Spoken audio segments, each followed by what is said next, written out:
How to easily remove irritating popping and repetitive ads in Android phone. As you can see, my wife's cell phone is absolutely unusable because whatever apps she opened, or even the phone is idle, the ads will just pop up automatically. She said she got the ads after installing something from Facebook ads that promised something.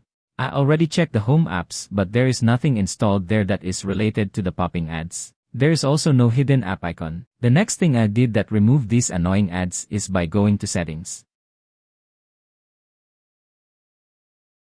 Then app management or just apps.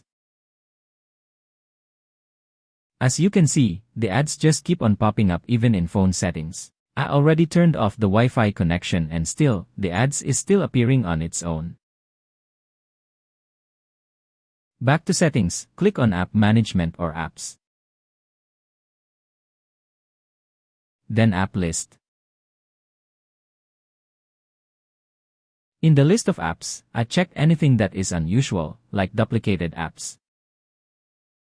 In my case, there are 2 calendar apps and the other calendar app is way too big compared to the Google Calendar. The suspicious calendar app has 122 MB size, which is not normal. So, I decided to uninstall it and that solved the problem of the pop-up ads in my wife's phone. I hope this will also help you remove the annoying ads that keeps on popping up in your phone. Thank you for watching. Do not forget to like and subscribe. If you have a question, just leave a comment below. Thank you.